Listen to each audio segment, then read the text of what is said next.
Nós voltamos com o nosso CBN Cascavel e, claro, falando um pouco mais a respeito deste Fórum de Educação Ética de Família que foi realizado em Cascavel e que nos brindou, né, nos trouxe aqui pensadores, gente que está aí debruçada sobre as leis, sobre planos de ensino, enfim, estão aí analisando de que forma as nossas escolas estão se comportando no momento de formar as nossas crianças, no momento de instruir os nossos filhos.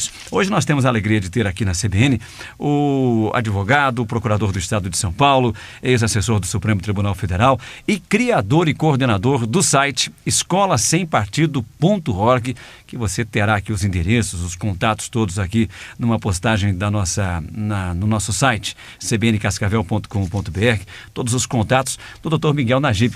Obrigado, doutor, pela sua presença aqui na CBN e para falar de um tema aqui tão importante para todos nós, que é o cuidado que se deve ter aí com os nossos filhos. Bom dia. Bom dia, é um prazer estar aqui para tratar desse assunto que interessa a todas as pessoas, interessa às famílias, aos pais, aos estudantes e também aos professores.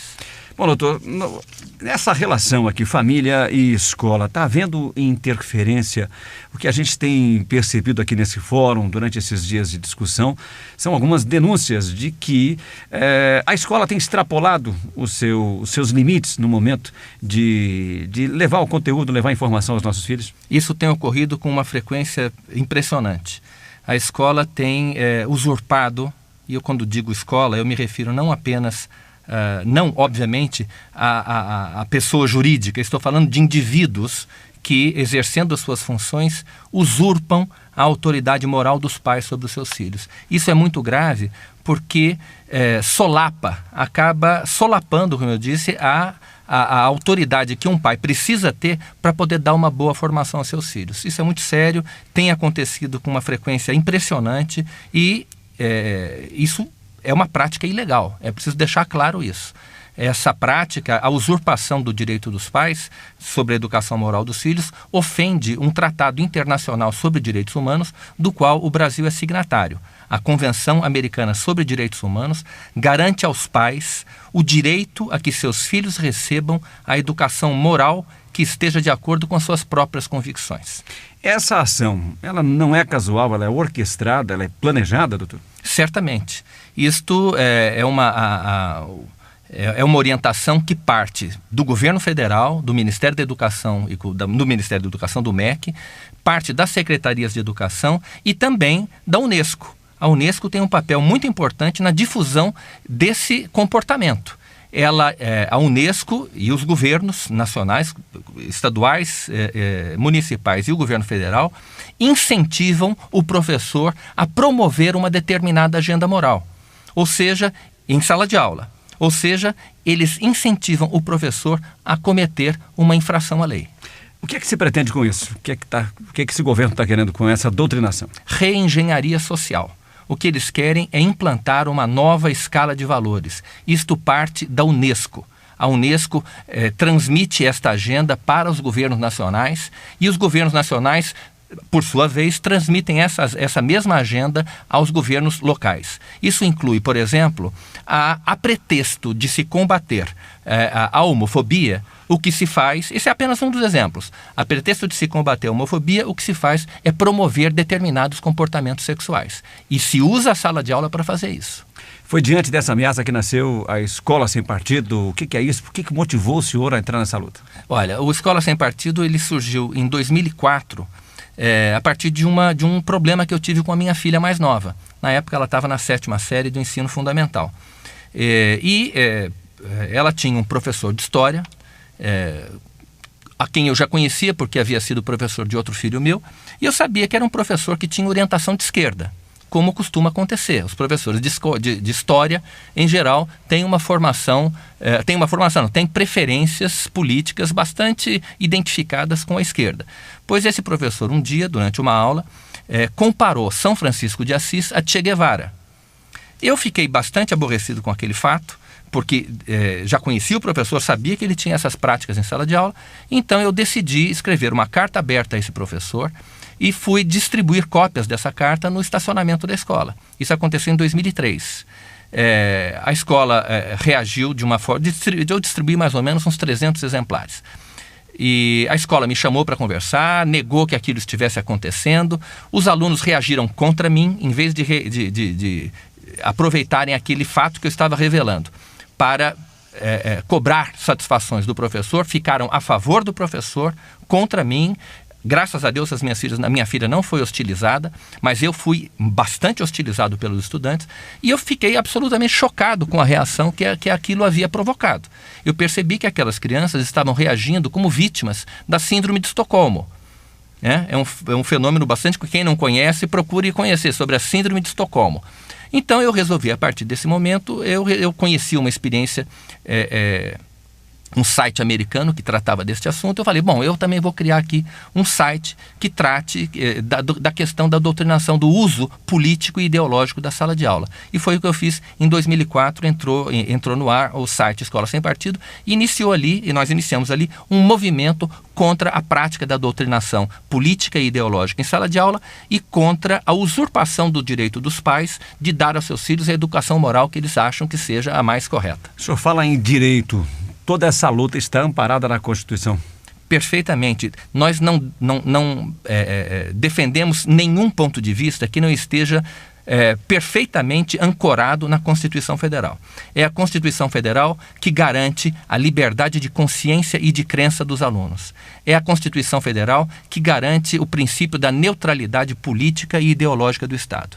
E é um tratado internacional sobre direitos humanos, quer dizer, uma regra que está hierarquicamente acima da lei ordinária. Isso é importante, é um detalhe jurídico, mas é importante. A Convenção Americana sobre Direitos Humanos, ela só está abaixo da Constituição Federal. Então, todas as leis editadas pelo Congresso Brasileiro devem obediência a esse tratado internacional. E ele assegura, com todas as letras, o direito dos pais a que seus filhos recebam a educação moral que esteja de acordo com as suas próprias convicções. Bom, nós temos contato com alguns professores e este fórum foi muito importante para isso, porque um fórum que aconteceu em Cascavel, para quem não esteve lá, organizado pela Associação de Famílias de Cascavel, trouxe professores, diretores de escolas, e eles nos disseram assim, olha, tudo aquilo que nós temos aqui como base para ensino, para formular as nossas aulas, o conteúdo, tudo aqui na escola, está fundamentado em cima de um plano marxista, de uma análise marxista. Isso ocorre em Cascavel, segundo eles, isso ocorre em diversos municípios da nossa região e nos contaram que acontece também em outros estados e em outras regiões. O senhor tem conferido isso? A base realmente para que esses professores tenham lá para organizar suas aulas, ela já está fundamentada aí numa teoria marxista? Veja só, qualquer documento emitido por um órgão público no Brasil, por uma Secretaria de Educação ou por um Conselho Estadual de Educação, estadual ou municipal de educação, qualquer documento que imponha uma ideologia como sendo oficial, como sendo de ensino obrigatório no sistema de ensino, é inconstitucional. Porque a sala de aula, não existe um outro adulto dentro da sala de aula, a não ser o próprio professor, que tem autoridade sobre os alunos, que tem poder, não de vida e de morte, evidentemente, mas que tem bastante poder sobre os alunos. Ele aprova ou reprova os alunos. Então, aquela autoridade, ela não é absoluta. O professor, sempre como funcionário público que ele é, o professor age e deve agir dentro dos parâmetros estabelecidos pela lei. Correto? E ao informar o estudante quais são os parâmetros, ele certamente vai saber como se defender. Então, se ele perceber que ele está sendo vítima de doutrinação, ele vai apontar para o cartaz. Professor, o senhor está descumprindo, o senhor está fazendo propaganda política dentro da sala de aula. Professor, o senhor está com a camiseta do partido tal. Professor, esse bonezinho aí que o senhor está usando não é do partido. Entendeu o que eu quero dizer? Então, o professor será confrontado com os deveres previstos no cartaz. É claro, isso vai incomodar? Certamente. Os professores que desobedecem à lei ficarão bastante incomodados com a presença do cartaz na sala de aula. Os demais, obviamente, não terão do que reclamar. Como é que o senhor tem sido tratado em função de mexer com toda essa estrutura? Porque agindo contra a atitude de um professor, né? O senhor teve a escola toda contra, os alunos contra, e agora, mexendo numa estrutura que está aí, né? Enraizada dentro das nossas escolas, sendo praticada livremente hoje, e de repente denunciada assim com tanta veemência. Como é que tem sido a reação do Ministério da Educação, da Secretaria de Educação, de professores, diretores de escolas? há dois tipos de reação. Ou eles fingem que nós não existimos, é o caso do MEC, por exemplo. O MEC simplesmente finge que o Escola Sem Partido não existe, embora seja um movimento já nacionalmente conhecido. E os professores, individualmente, alguns, aqueles que adotam as práticas que nós condenamos, ficam muito bravos conosco. Então, hoje mesmo, durante o fórum, alguns professores reagiram de forma até agressiva contra a exposição que eu estava fazendo. E reagiram contra mim, como se eu tivesse sido o autor daquelas normas que eu apenas apresentei aos professores, não é? E, no fundo, é a Constituição Federal que estabelece aquilo. Portanto, a revolta desses professores é uma revolta contra a Constituição e não contra mim, que estou apenas apresentando o que a Constituição diz, não é? Então, existe muita incompreensão. Eu percebo que a imensa maioria dos professores, de boa fé, são professores extremamente bem intencionados, desconhece esses limites da atividade docente. E eles ficam surpresos quando a gente apresenta, mas entendem. Quem não entende são os militantes. Aqueles professores que usam a sala de aula para doutrinar, para fazer a cabeça dos seus alunos. E esses aí realmente têm muita dificuldade há muita dificuldade de diálogo com esses professores. Isso acontece também, né, professor, porque muita gente acabou terceirizando a formação dos seus filhos, acabou entregando aí para uma escola pública a formação, está distante aí da vida escolar, da vida de um filho. E também por conta da falta de informação sobre leis, sobre direitos, né? As pessoas acabam não sabendo de tudo isso e acabam não entendendo que podem recorrer, que podem brigar, que podem exigir ali que os direitos dessa criança e dessa família sejam respeitados. Qual é a saída, quais são os caminhos? Está fácil hoje para conseguir essas informações, para estar embasado com ferramentas para poder também entrar nessa luta e defender a educação dos nossos filhos? Não, certamente. Hoje em dia, a informação é o que não falta. Basta a pessoa procurar. O Escola Sem Partido, que é o www.escolasempartido.org, tem lá um volume bastante grande de informações sobre este assunto. O Escola Sem Partido é o único site em língua portuguesa inteiramente dedicado ao problema da doutrinação política e ideológica nas escolas. As famílias terceirizam a educação dos seus filhos? Algumas certamente. E é lamentável que isso aconteça. Mas nem todas. Então, numa sala de aula de 40 alunos, se houver 10 alunos cujas famílias tenham terceirizado a educação deles, isso não justifica que o professor vá assumir a paternidade moral da classe inteira. Porque se ele fizer isso, os 10 pais que terceirizaram não vão se importar, mas os 20 ou 30 se importarão e não vão aprovar que o professor faça isso. E o professor não tem direito de fazer isso, não é? O professor deve transmitir o conteúdo previsto no seu programa de ensino, desde que este conteúdo não contenha nenhuma usurpação ao direito dos pais com relação à educação moral dos filhos. E desde que este conteúdo também não contenha nenhum elemento que possa ferir o princípio da neutralidade política e ideológica do Estado. Nós já temos aí ações na justiça, já gente brigando na justiça contra o que se pratica dentro das escolas? Eu acho que isso vai acabar acontecendo.